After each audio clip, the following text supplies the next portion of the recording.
Yo, welcome to the channel. This is the second post for the day. I'm pretty excited about that because my morning drives consist of me taking my daughter to daycare, which is actually the complete opposite direction of work. And then I drive to work after that. The whole trip is like an hour and some change. So I really get some time to myself and really think about, my day, life, all that jazz. Right now I'm thinking about NFL, just reflecting on the whole entire season, how the ebb and flows of NFL, man, the perfect drama for any sports fan. Because like they say, any given season, man, any given season a team can win the chip. Any given Sunday, that top team can fall. Man, what a season. Let's start off by saying congrats to the Chiefs. Chiefs, what a great, that game script, man. I'm telling you, Andy Reid, if he can win himself a few more chips, he will put himself in contention for best coach of all time. And I mean that wholeheartedly, because in his time frame that he has won, it's been minuscule compared to what Belichick has been doing with his wins. Belichick won in the course of like 2 decades, won the 7 chips. Oh boy, in the course of 5 years, have won 2 of them things. So imagine if he wins 2 more within the next decade or 5 years. Oh my God, yeah. You got to acknowledge the fact that that man's consistent in making it all the way. It's legit. Pat Mahomes, the wizard, that man. Woo! You talking about running on one ankle, going for a first down. Golly, man, that's hard right there, man. That's hard. The whole entire playoff season for that man, after he had that high ankle sprain, I've had that before. It ain't no joke, man. There's like little things that you can do while being active, like as far as running, it doesn't hurt, but when you gotta stop, oh my God, that is the worst pain ever. If you have to cut, worst pain ever. That run that he had, it was a straight go, but you saw he was winning as soon as he stopped, because that pain, boy, that's a lot of pressure on the ankle to be able to like put forth that forceful stop. So man, what a game script. What a game script. The Eagles were doing a damn thing, but you can't leave that much time on the clock for Pat Mahomes. And, Travis Kelce was, god dang, man, all-world tight end. You got to respect that, man, every which way when it comes to this game, because that tight end is running loose out there, man. Double coverage, triple coverage. He going to get them things.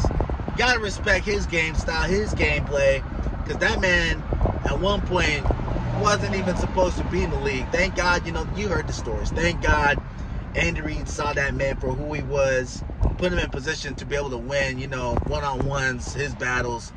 Shout out to the scouts for finding Pat Mahomes and drafting the kid. Shout out to, I think it was the offensive or quarterback coach, the offensive coordinator or quarterback coach, for feeding Pat Mahomes pretty much the plays that he should know during the combine. So when Andy got to talking to him, it seemed like he was the wizard. Perfect fit, man. Good story. Man, NFL. It came down to the last play. Jalen, could he have made it? I don't think he could have made it with, having had a shoulder injury that season. I think that might have bothered him a bit, throwing some velocity on that ball. He needed to throw that up like a moon ball, like, this sounds crazy, Russell Wilson. Aaron Rodgers known for throwing that thing from one hash to another with some velocity, giving his players time to get to the end zone. So I think that's one thing that, like, as not a rookie, but as someone who isn't well versed in that type of scenario, because they've been blowing teams out, or when they barely won it and it wasn't up to him to necessarily win, that's something that they probably could have had practiced at the last minute to really give themselves an opportunity in case a scenario like that pops up. Great teams do that, really practice like in the game situations. They probably did, but man, that throw could have been a lot better. The man was scoring all the touchdowns. For you fantasy players out there that had Jalen on the field, you probably got all the points. Great game. Season as a whole, man, I thought the Niners were actually going to take it. But you can't win in the NFL having 3 to 4 quarterbacks going to the game, let alone having your not backup, but having I forgot, man. I think they had a running back going there for a quarterback position at one point during the last game that they had versus the Eagles. You can't win in this league, man. can't. Because those cats, like, you think about it, the starting quarterback gets all the snaps, the backup gets some looks as the scout, the third string cat really don't be doing nothing other than just holding the paper, the board, you know, with all the plays. So, man, that was a rough go. Could have been better. And man, you can't game script that, man. You can't game script losing 3 quarterbacks in a season. And I think that's what makes the game so great. It's like, you never know. Any given Sunday, man, people get injured.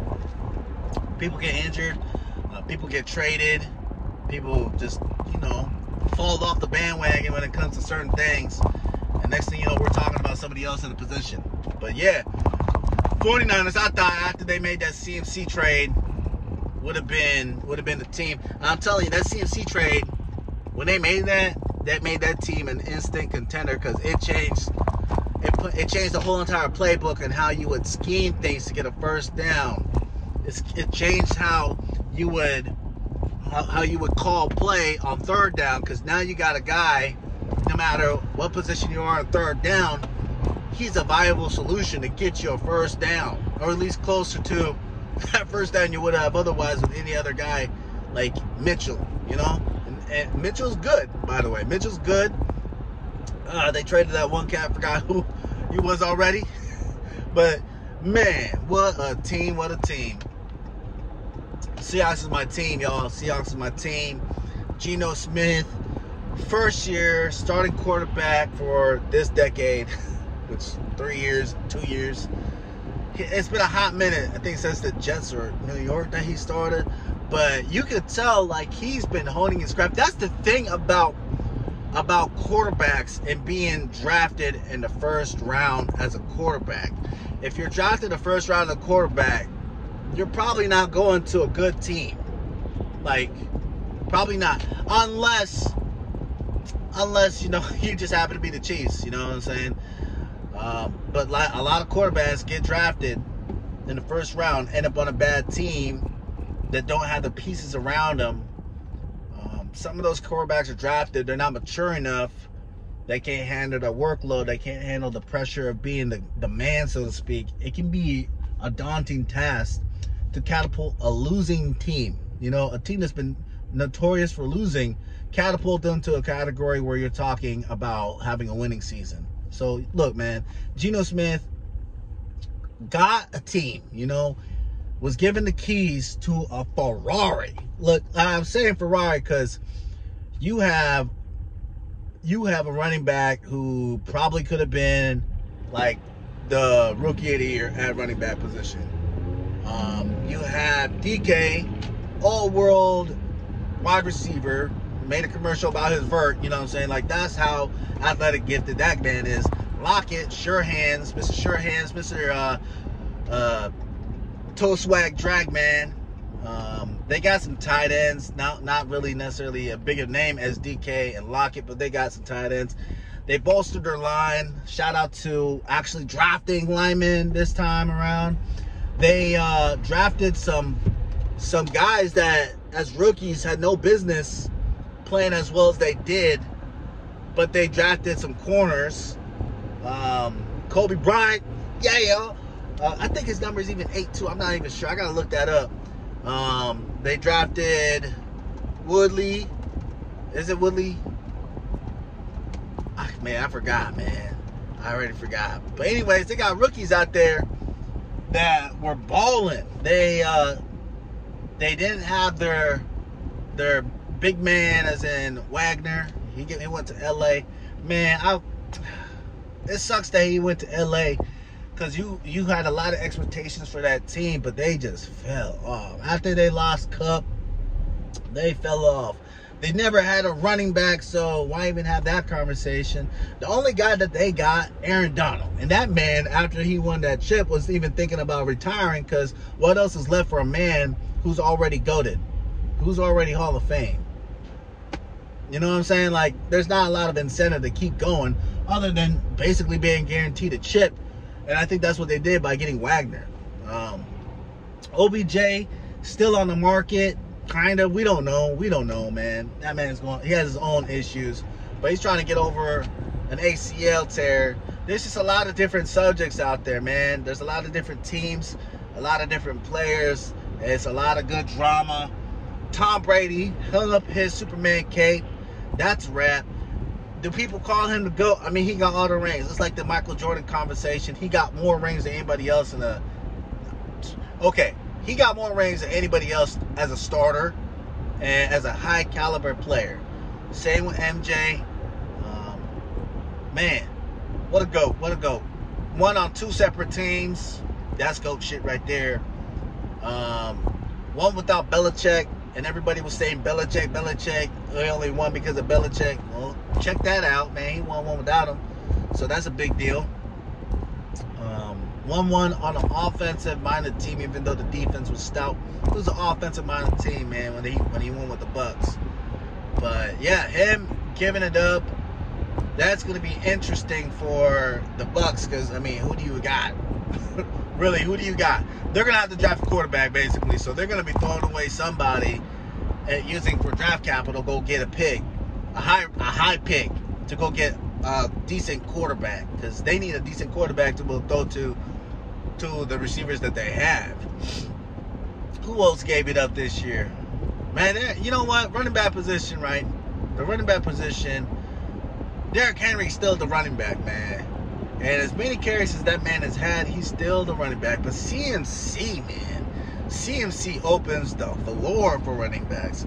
He opens different possibilities that you wouldn't have otherwise had a conversation of. If there's anybody that CMC reminds me of, and check me if I'm wrong on this one, Marshall Faulk.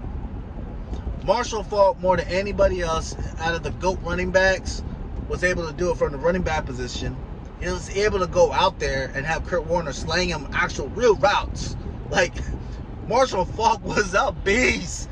LT was a beast too, but LT was not lining up as much as Faulk out there, you know, running the X and the Y. He was actually X and Y with Bruce and Torrey. Like, come on, bro. Like, he was out there doing the damn thing. That is crazy to think. Like, his caliber of play today would be that much more dangerous because you saw what CMC was able to do. And Falk was a beast of a running back. Yeah, that Rams team was well beyond his time. Kurt Warner kind of, I don't know what happened to him. I think he was still good, but you know, everybody likes new shiny things, so they got rid of him and brought in who was it? Green? I forgot who they got, but he wasn't that good. But yeah, NFL, man. NFL, I think this year there was a lot of separation in a tight end position as far as who was that man. Travis Kelce really put himself in a position to be that single man on the totem pole way up there. He showed out, man. He showed out in every facet of the game this year. He had a game where he had 3 tugs. He had the playoff game where he was covered by everybody, still getting the ball. That's how sure hands he is. That's how good he is as far as creating space. That is crazy that this man, who is known for getting the ball, is still getting the ball when he's the focal point of a defense. Crazy. Wide receivers, everybody saying Justin Jefferson. I think he is going to be a great, but I don't think he is the best wide receiver this year. I actually don't know. But you saw he got shut down quite a bit. That's something as a GOAT you cannot do. Like, that just can't happen. No matter who you're playing, you can't just be shut down like that. And there's no way around it, man. Like, I think it's look, he's still a young cat.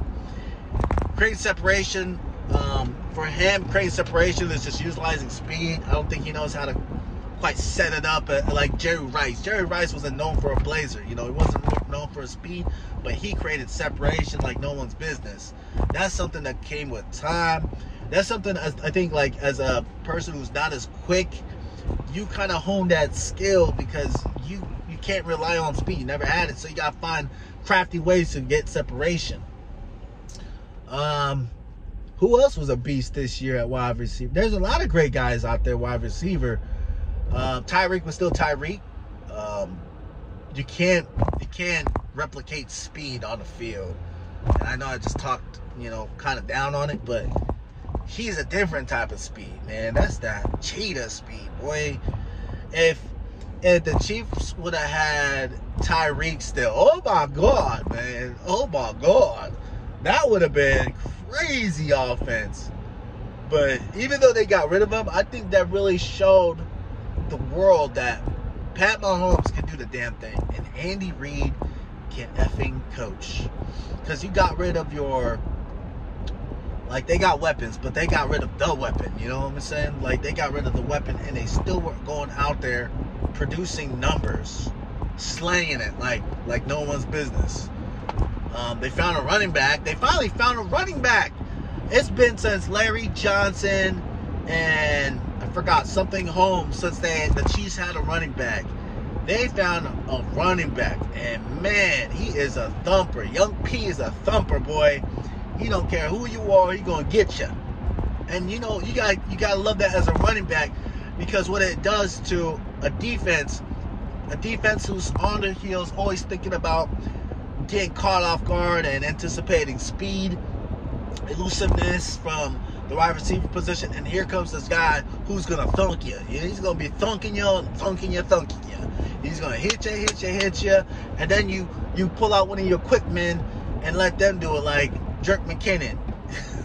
Man, what a game script! What What sort of GM did they have wearing that hat that thought about, the wave of the future for the Chiefs? And I'm not even a Chiefs fan. I just recognize Gabe.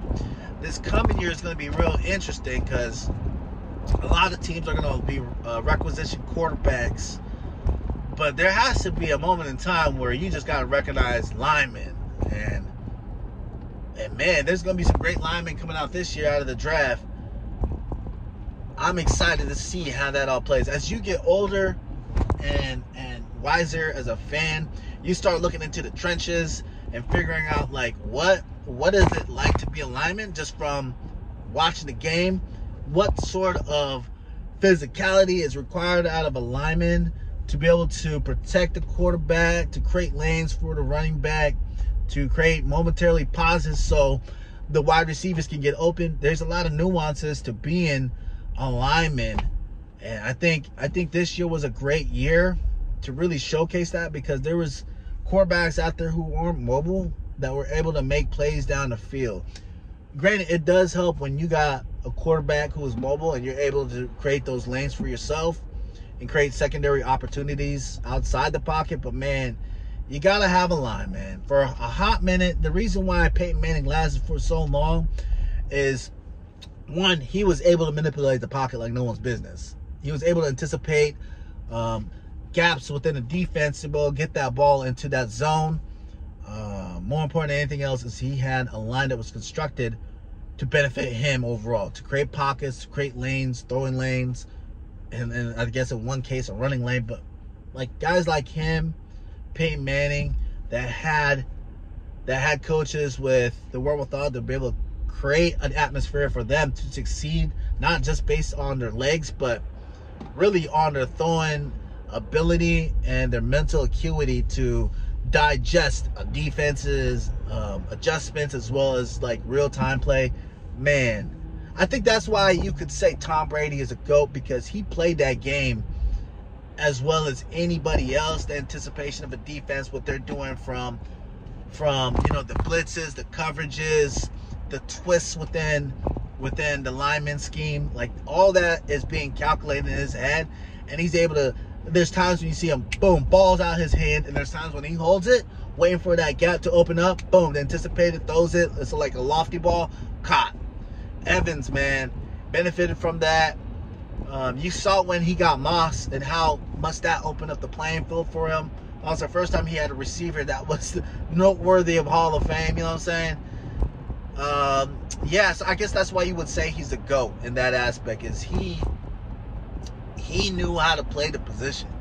And that's all you can ask for anybody, coming into a sports team, is them learning that position with the abilities that they have and crafting whatever they have as far as abilities and making it suitable for gameplay and be productive as far as being a team player. But anyways, man, shout out to the Chiefs winning it all again. They probably got the They got the same amount of chances that they had for this next coming year because they're probably going to keep everybody. 49ers will be dangerous because they'll get healthy again. They got 2 quarterbacks they had to think about switching up. I think Prudy might have won that position, boy. Yo, Prudy can ball, boy. Prudy changed that offense, boy. Oh, snap. He changed that offense for real, man. So you got 2 quarterbacks who might be, traded by the end or by the time, free agency or the draft is ended. Good times, man. I'm still a Seahawks fan, though. Go Hawks.